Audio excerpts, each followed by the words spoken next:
Here's a sample street art post, and I want to walk through how it has the different elements. First, we can see the claim that uses both of the terms from the tension. So the tension that we're looking at here is work as liberating or work as constraining. And here we see both terms, liberating and constraining, integrated into the claim.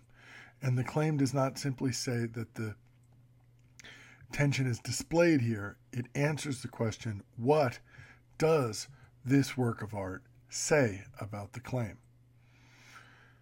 The second piece that we want to look for after the claim is the use of specific details.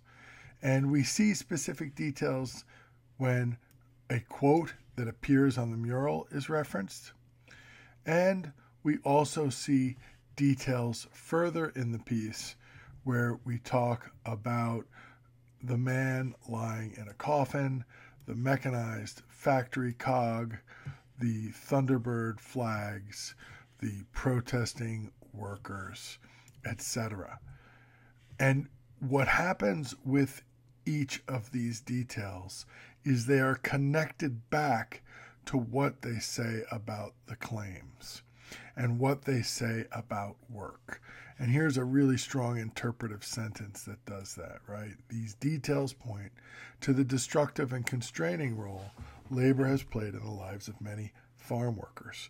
So the post lays out specific details of, in this case, the mural, but for your second work of art, of street art, you're going to be looking at a building. So you would be looking at specific details on the outside of the building that work for you. Again, more details, more interpretation follow later in the paragraph. So we've got a claim, we've got details and interpretation. Do we have context? We do. If we look here, we can see in several places. First of all, we've got the United Farm Worker Movement referred to throughout. We've got Emiliano Zapata and his quote and discussed.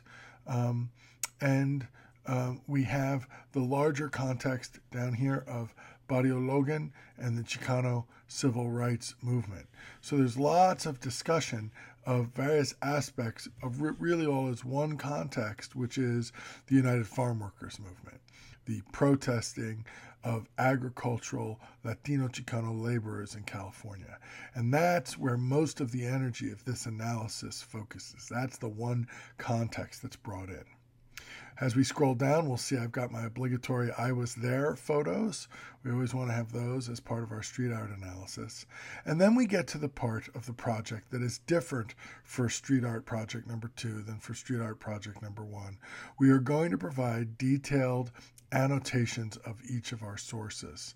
So we're looking at MLA formatting here, and you're going to notice that some of the sources come from databases. So if we look at this article, it comes from a database, and several of the other articles in the works cited come from a database. Some of the articles come from basic TV news. There's a TV news piece. That would be a more popular source. Here's another database piece. Here is a web page built by the community itself. This web page is from a Chicano Studies course at San Diego State. This website is created by the community itself that runs the park. And then there's even other library resources like from California's Digital Library, and not only database references, but also a book. All found in MiraCosta's library. Now, what's important to note is that for each source, there is an analysis of how well this meets the highest criteria of academic and professional credibility. And your works cited is going to have a mix of sources. Some of them are going to achieve that highest level. Others are not, and that's okay. You can have a mix of sources. The key is that you recognize their limitations and explain to us how you're using the text. So, for example, if we look at this last post, this last entry in the Works Cited, we notice right away that there's a discussion of when it was written, and that's called currency. And for every source, you're going to evaluate the currency. And for this book, it's 8 years old, so that raises some questions. But apart from that, it does meet the criteria. Well, why? Well, one of the things we want to look at is authority. And authority comes from different ways. The writer of this book has authority because she's a professor of women's studies at Ohio State University. The writer did research on the web about her and found out about who she was and what her expertise was.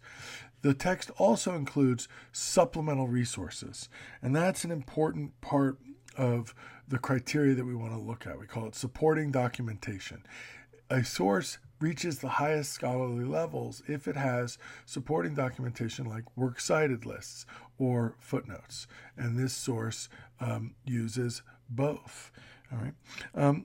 And then the other thing we want to do is, after we've kind of looked at these criteria of currency, authority, supporting documentation, and attempts to eliminate bias, we want to explain to the reader how we used it. And here we see we used it as a backdrop to the death of the farm worker that gave us the background of the Thunderbird motif. So this is a very good citation. It has 3 of the 4 criteria. The criteria that's missing here, though, is the idea of attempts to address bias. What happens here? How does Latorre work on trying to anticipate problems of bias in the text? And I think that the writer doesn't comment on that. And so this would be a very good citation, but not yet an excellent one. It needs that missing piece. So let's remember again the 4 criteria. Currency, how recently was it published? Authority, who's the writer and what kind of expertise do they have? 3, supporting documentation. Are there works cited lists? Are there footnotes, endnotes, annotations of any kind? And then 4, does the source seem to try to address bias, to do something to suggest to us that we can trust its claims as being as objective as possible? Total objectivity is not possible, but moving in that direction. And so those are the 4 criteria that we want to look at. And so when we look at a database, we want to look at those same 4 criteria. And we'll find that databases are also very valuable because they usually meet the highest criteria.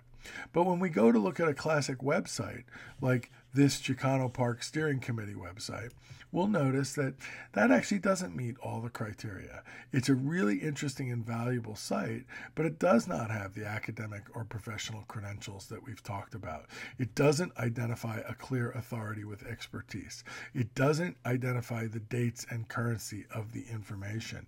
It doesn't include a lot of supporting documentation, and it absolutely refuses to be unbiased. It's all about celebrating and promoting Latino culture. So we see here that it is okay to use a source in your paper that doesn't meet the highest qualifications for academic and professional credibility, as long as you explain why. Why did you use it then? And this source has some real values to it because it gives us a sense of this community and how they feel about this park and these murals. So it's definitely a source that should be included. It's just a source that doesn't meet the traditional criteria for credibility. And we want to show our readers that we understand that by, again, applying the 4 criteria. So that's what we want to do there. We want to see that those 4 criteria. So I'm hoping that this video introduction has given you a sense of the key elements of a street art project post. And I do understand that this time around we're looking at buildings and not murals or traditional forms of art, but the same criteria apply.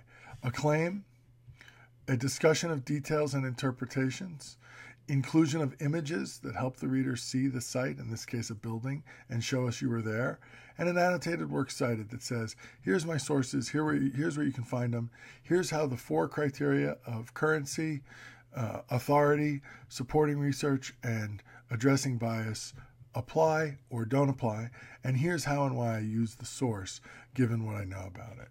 And that's basically the structure we want to follow. And I know some of that's new for you, and I'll give you more strategies on how to do this, but this is where we can start. See you in Blackboard.